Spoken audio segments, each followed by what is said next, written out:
Everybody's Talbot here, and spring's finally arrived in New England after a rather long cold winter, although we didn't have all that much snow, and then a basically spring full of nothing but rain. We finally have a beautiful sunny day. As you can see, my forsythia is all in bloom. Down here my rhubarb is going nuts, and I've got lilacs that are just about ready to bloom.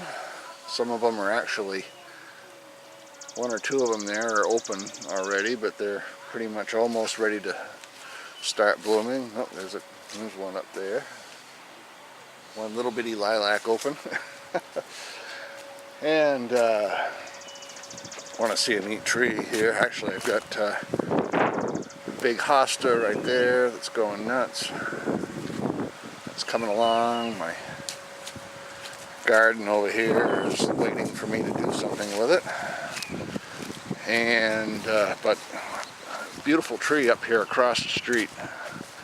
I don't know what kind of tree it is, maybe somebody can tell me, but it's like all in bloom right now. That big kind of fuchsia one right over there. Let's see if I zoom in a little. I don't know what that is, but it's beautiful. So anyways, as I walk back around the house here, I told you last week in my video where I was explaining what happened with me and YouTube and stuff, that I had a new series of videos coming, and those videos are going to be starting today, hopefully, and that it was not a usual, there's my Mustang sitting there and my truck over there. Oh, there's my cherry tree in the front yard right there. But it was a video that is going to be something that I haven't really done before. Not vintage appliances, not electronics, anything like that. And I didn't tell you what it was, but what I told you I bought something. So what I bought is right back here, attached to my 97 Dodge Ram. I bought a boat. Can't really see too much now, it's still in the shrink wrap. I bought it last fall. It's an older boat, it's not brand new. And you can tell it needs the hull cleaned, it needs a bunch of tidying up done to it, but the interior is actually in good condition considering its age and stuff. So I'm going to get started working on taking the shrink wrap off so we can get inside, and I'll show you exactly what it is in a little bit. Okay, we're inside the boat. I wish this camera would go a little bit wider angle view, but I got the framework for the shrink wrap off, and we can come in, take a look first, I guess, at the controls. Over in the back I've got an oil pressure and volts, and of course a tachometer, fuel gauge. I don't believe the tank is full. I think once we have power in here it will probably reset to closer to empty, and we've got a speedometer and the power trim level, which is the angle of the outdrive, and of course the engine temp. Over there got a bunch of controls down here for different stuff, the horn, navigation lights, regular lights, the blower, which is the air blower, which gets rid of the exhaust or the gasoline fumes out of the engine compartment before you start it so it won't blow up, the bilge pump, and then a couple of accessory circuits, one of which I believe would probably go to the stereo, which is down underneath here, if I can see what I'm doing. It comes in a thing, it's regular old AM FM CD. Don't know how good it works or if it works, because that wasn't high on my list of priorities when I bought the boat, whether the radio worked or not. Actually, when I very first looked at this boat, the engine was not even in it, because the best part of the deal is the engine was out being rebuilt, so it's got a freshly rebuilt 3-liter MerCruiser engine, which is a 4-cylinder, a really big 4-cylinder engine. I think it's rated around 130 horsepower. Let me see, I need the keys here for a second to do this. It's got a glove box, which you need the key to open. And it's got a few oddball things in here. Looks like it was some kind of sunblock with Progressive Insurance logos on it. Previous owners must have got to pick these up somewhere with the little hooky hooks on the end of them. Some kind of a, looks like keychain kind of hook thing. Light bulb, that's probably for the trailer. It looks like an old used light bulb in there. It looks pretty corroded and like it was used. A few oddball screws, which I think I know what those go to. I have no idea what that goes to. Some kind of a plastic bracket for something. Whatever.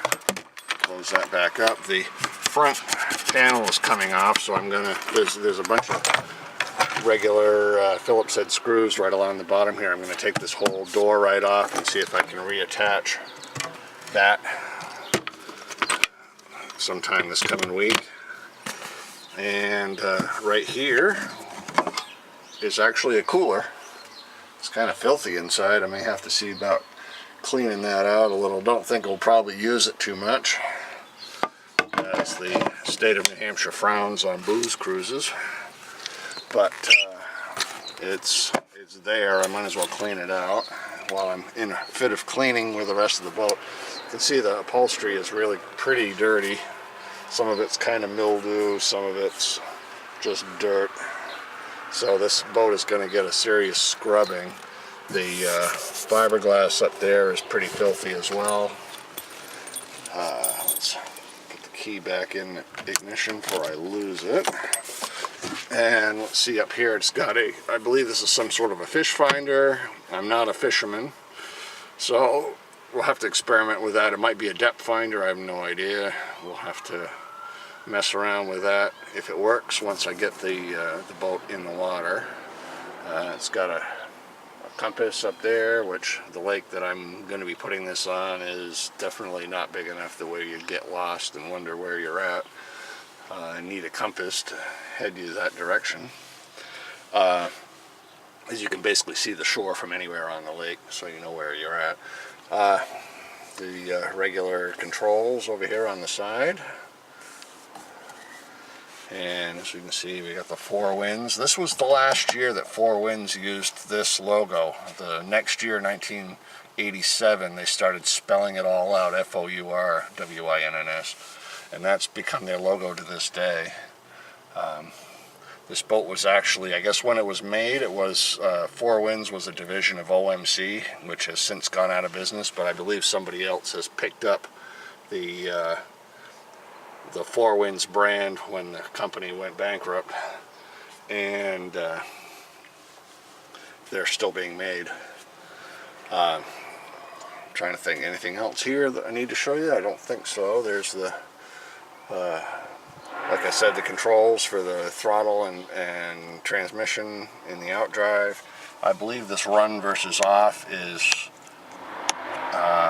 whether the actual transmission engages, so that you can rev the engine without spinning the prop. So if you're just sitting at the dock and you need to speed the engine up to get it to start or something, I believe that's what that's for. I haven't seen this particular setup before, so that's going to require experimenting and looking up online to see what the deal is with that.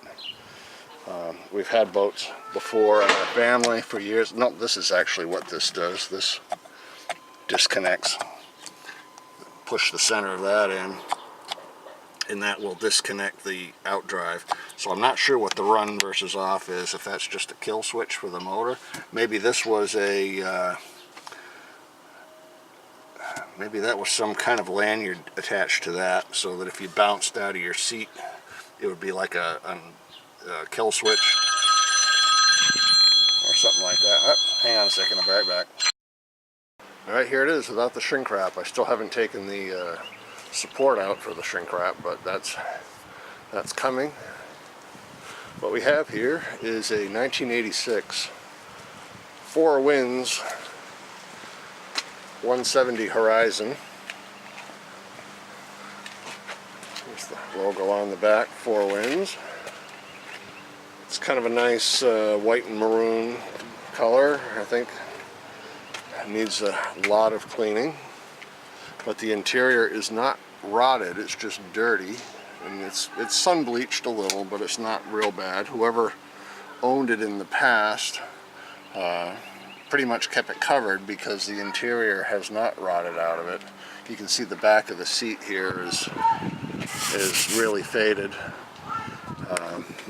But I took some cleaner and just, you can see it's all dirty over in here. I took a little bit of cleaner and just sprayed it here, and it pretty much comes right off. A little bit of elbow grease, I'll be able to kind of get these seats cleaned up quite a bit. A lot of it's just kind of mildew and dirt and stuff from years of being used and stuff. I also tried a little spot up here. The hull is kind of faded and got crap stuck all over it, but I used a little bit of cleaner right up here on the front edge, and compared to up here around the light, what that looked like after literally just about 30 seconds of cleaning, it came right back very nice, and it's very smooth. It was like very kind of rough and oxidized feeling, but that's, I think, mostly just the dirt on top of the fiberglass that's causing that. Let me continue working on getting rid of this frame up here, and then we'll go inside and kind of take a tour. Okay, we're inside the boat.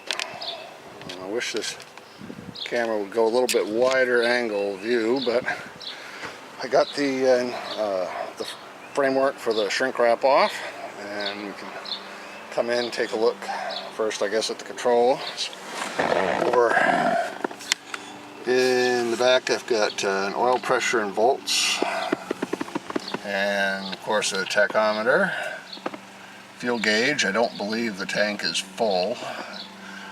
I think once we have power in here, it will probably reset to closer to empty. And we've got a speedometer and the power trim level, which is the angle of the outdrive, and of course the engine temp.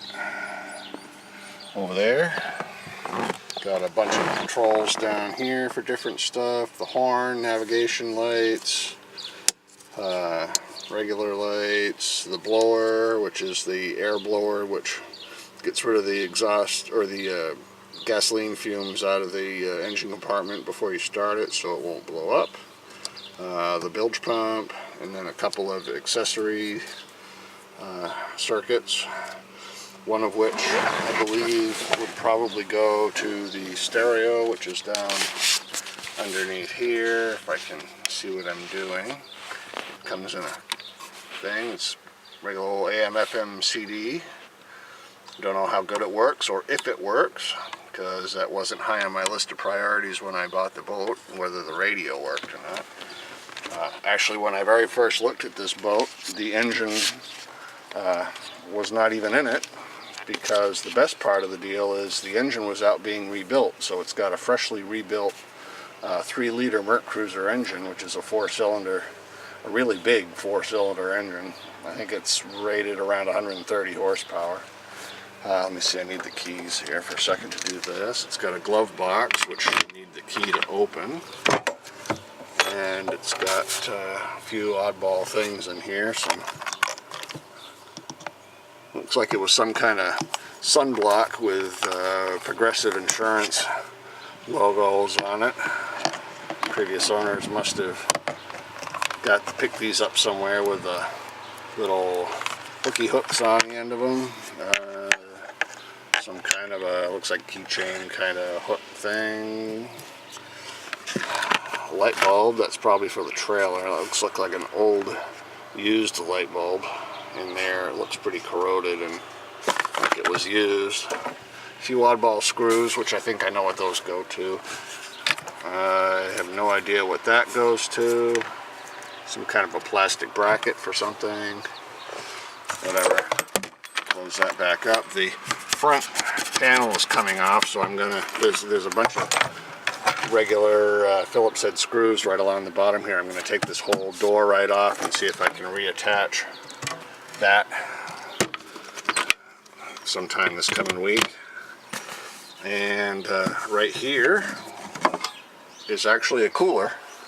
It's kind of filthy inside. I may have to see about cleaning that out a little. Don't think we'll probably use it too much, as the state of New Hampshire frowns on booze cruises. But it's there. I might as well clean it out while I'm in a fit of cleaning with the rest of the boat. You can see the upholstery is really pretty dirty. Some of it's kind of mildew, some of it's just dirt.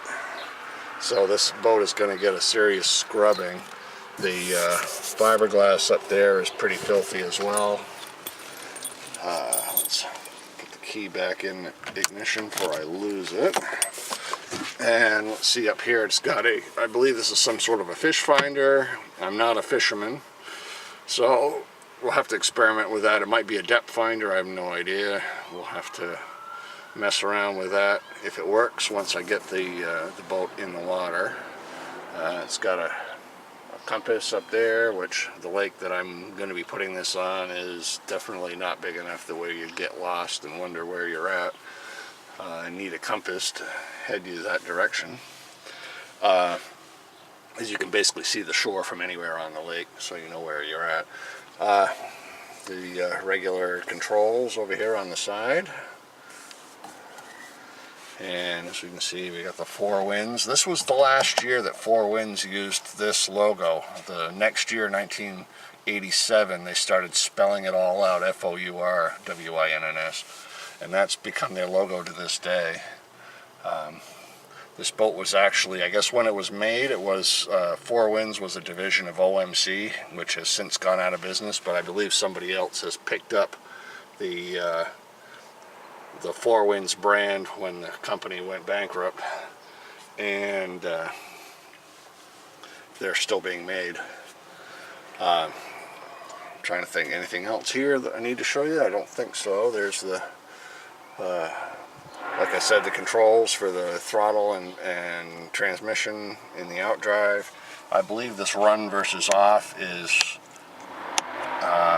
whether the actual transmission engages, so that you can rev the engine without spinning the prop. So if you're just sitting at the dock and you need to speed the engine up to get it to start or something, I believe that's what that's for. I haven't seen this particular setup before, so that's going to require experimenting and looking up online to see what the deal is with that.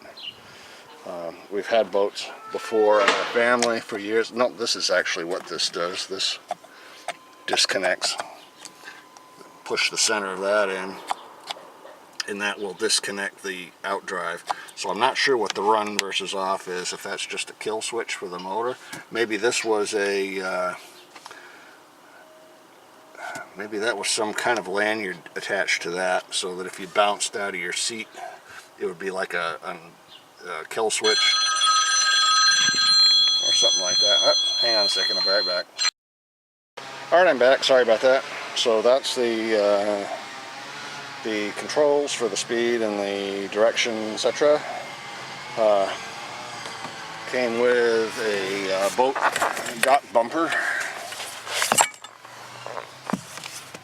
So that'll come in handy.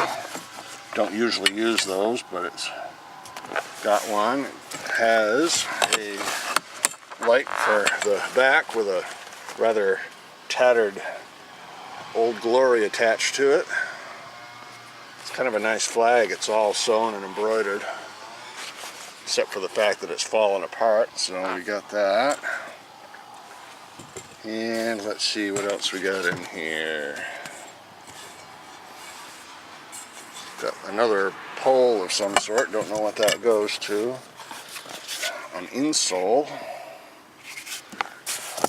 And I found there's like a whole bunch of these around, a whole bunch of little bitty flags.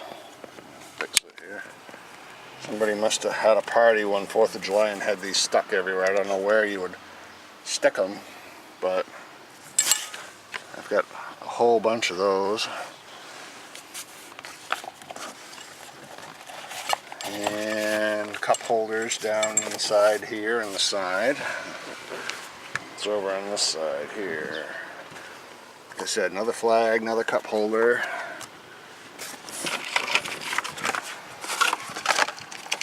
Somebody had a 4-rider tube tow rope on this thing at one point, but I don't have that now. There's all the shrink wrap over there. I gotta figure out how to get rid of that. Seems to me like it's missing a few things that it was supposed to have, unless they stuck them somewhere. It's got a storage compartment under the front seat. Looks like there should be another one under. Nope, this one just snaps in, and actually that snap is broken. That piece just fits in there. And probably another storage compartment in here. Yep. Full of cobwebs. And nothing else. Good to know that those are there. And if you give me a second, we'll pull the motor cover off. There's cup holders in the back of the motor cover. Water ski or tow rope connector back there. It's got all this like teak wood trim around the sides. Over in the back, it's got a full swim platform. In the back, you can see the back end of the outdrive sticking out over there. It does have a ladder that hangs down and a handle to hang onto when you're climbing in and out of the water. And a few little wooden treads. The wood kind of needs to be cleaned up and refinished.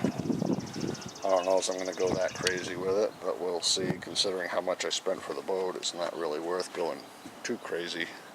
But I am going to do a serious scrubbing on it. So give me a second, I'll pull the motor cover back and we'll see the engine. Okay, here's the engine. Like I said, it's a 3-liter Merc Cruiser. The engine is actually built by General Motors for Merc Cruiser. It's an engine that apparently they designed it, but it was never actually ever used in a car. It's only ever been used in like industry or in marine use. Wow, I didn't realize that. It's actually got power steering. It's got a power steering pump on the front. I never had a boat with power steering in it before, so that'll be cool. And of course the alternator's there, and the water pump is kind of probably right there in the front.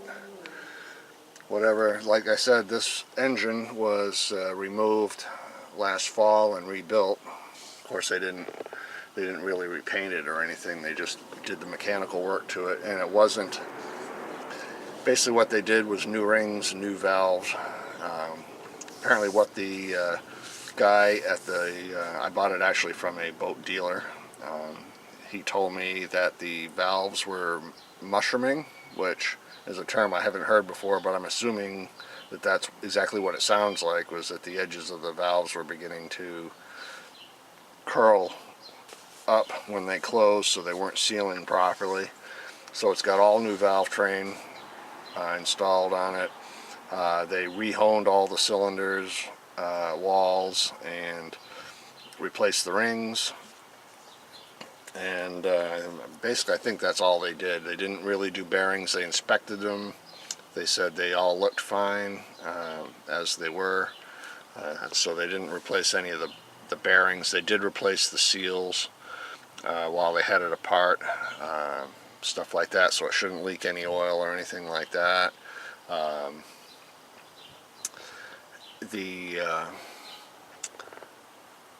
before I get to that, yeah, so everything here looks pretty good. The battery goes over there in that corner over there, which I have. The battery is right now, it's in my shed getting charged, which it's been plugged in for a couple of days, so it's probably done. Over here is the hydraulic pump for raising and lowering the outdrive. And it looks like there's a platform for another battery right there. I don't know if this, some boats actually come with 2 separate battery trays and 2 separate batteries, and you can either have a switch underneath. I have to look and see. Flip this back up. Oh yeah, over there you can see it. There's a switch for whether you're going to run with one battery or two batteries. You can select either or both, or have them be completely shut off.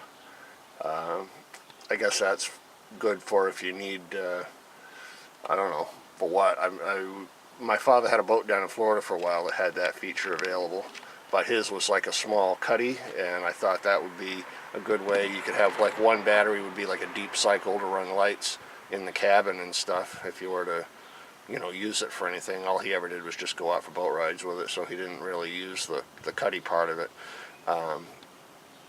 so that you wouldn't discharge your starting battery, so that you could still start the boat like the next morning after you'd run lights and stuff if you spent the night on it. So I'm assuming that's kind of what that's for, but apparently from the looks of this cable end over here, the connector, I'd say they haven't used one on this side in a long time. And I think this is a bunch of speaker wire hanging out over here, because the stereo, the engine cover, which is back here momentarily, has these external little cabinet speakers, KLH speakers, attached to the side of it. And there's also a couple little speakers mounted on the sides of the seats in the middle here. So I'm not sure, you know, if everything's going to work or not. We'll have to check that out once I put the battery in.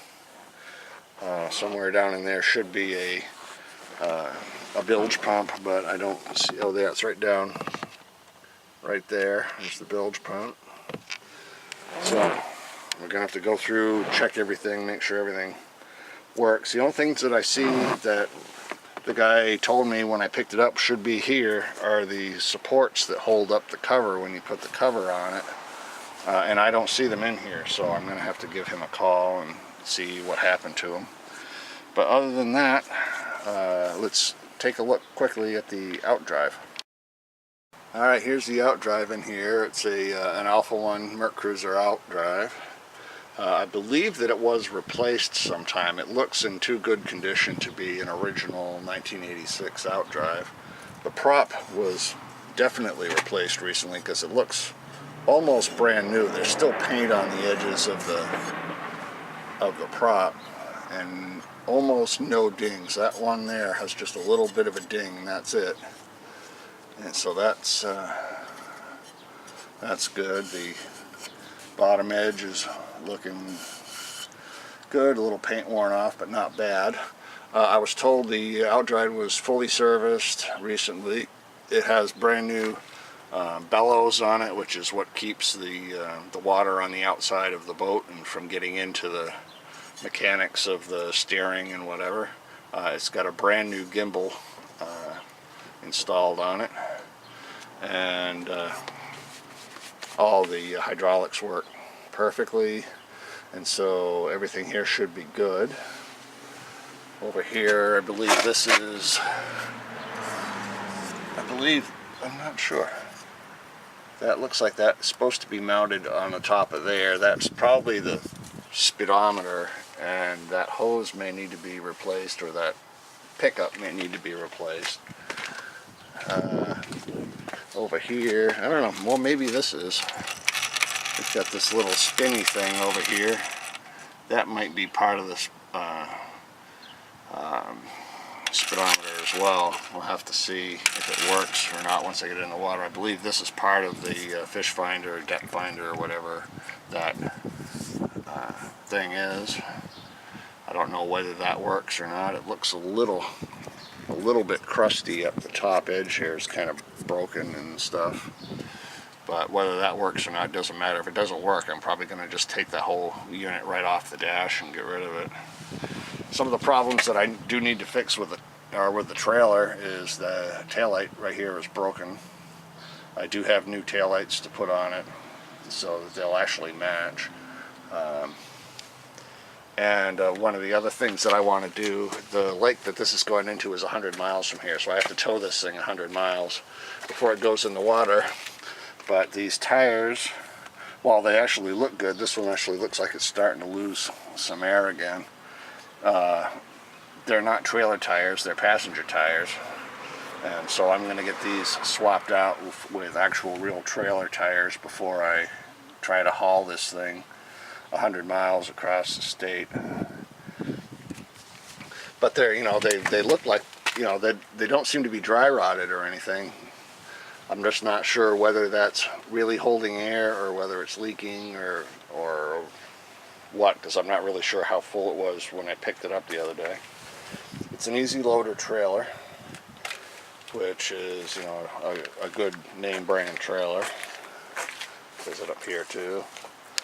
I had a big problem with this when I was trying to get the trailer registered, because the data plate down here for the trailer actually is all sun bleached out. I don't know if you can see that or not, but you can't read anything on that. None of the information shows up. And so I didn't have a VIN number. The guy who I was buying it from didn't have a VIN number. This was previously owned by people that lived in Massachusetts, and I had a copy of the Massachusetts registration. But what I guess they were allowed to do in Massachusetts was use the hull number on the boat as the VIN number for the trailer, which doesn't fly in New Hampshire. So I had to actually have the local police department come out and check it out and see that, yep, the VIN number is basically missing on this, and have them issue me a new, essentially a new VIN number for it, so that I could get it registered. It only cost $35 to get the trailer registered, so it wasn't too bad. I think Gil, right there, I think that Gil, if you can see that, it's hard for me to tell what's going on because it's so bright out here. I think that's the previous owner. I think that's their last name. So they live down in Massachusetts somewhere, but the boat was registered in New Hampshire because it's got a New Hampshire registration number on it. Last time this boat was in the water was in 2017. So, and I believe that was when the actual owner of the boat dealership told me that he used it for a summer to haul his kids around on some tubes and stuff before he decided to do some work on the engine. Trying to look for stuff, and I can't see anything in the viewfinder because it's so bright out here. But for the most part, that's the boat. It's in decent shape for its age. Not too shabby, is considering that it's, what now, 32 years old. It's in pretty good shape. I think whoever owned it actually kind of took care of it. It's just showing its age a little. Not anywhere near as bad as some of the boats you see. I was looking on Craigslist for a while at boats, and everything that I saw that was in my price range, the interior was just destroyed. And so I decided that I would look around some other places. I actually found a boat that was in immaculate condition. It was an outboard. It had like a 90 Evinrude on it.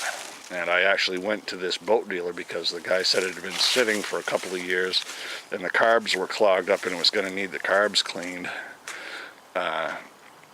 And he basically told me because of the ethanol in the gas these days, it was a 2-cycle outboard, not a 4-cycle outboard. Because of the ethanol in the gas these days, don't walk away from a 2-cycle outboard, because the ethanol actually destroys the engines. And if I walk out in the back lot of this boat dealer, he had just had pallets and pallets of dead outboards that succumbed to ethanol gas. So there's the gas spill right there. I have no idea how much gas is in it, or how much. Oh, it doesn't even have a chain on it. Oh, it does. The chain's down in there. I'll have to see about fixing that. I don't want to lose that into the bottom of the lake when I'm trying to put gas in it sometime. I have no idea how big the tank is on it or anything. I plan to go get some gas for it and put some fresh gas in it before I try to get it started. The battery's right inside here. getting charged. And it's still showing red, but it's been plugged in for a couple days, so it's probably as charged as it's going to get at this point. I had it on trickle charge for a while. I put it up to 10 amps just to try to finish it off. But it may need a new, it's got a deep cycle battery in it, which if I can get out of my own light here, it's an Interstate, I don't know if you can see it, Megatron Marine RV deep cycle battery. I don't really need a deep cycle battery, I just need a starting battery, which will actually make it cheaper replacing it. I can get a Marine starting battery for probably under 75 bucks. But so we'll go with that one. We'll see how well it works, and if it gives me issues, then I can always get another one. So I guess for now that's it. I'm gonna get working on doing some cleaning and on this, and we'll come back and we'll see how far I've gotten in the next video. Thanks for watching. Take care now. Bye.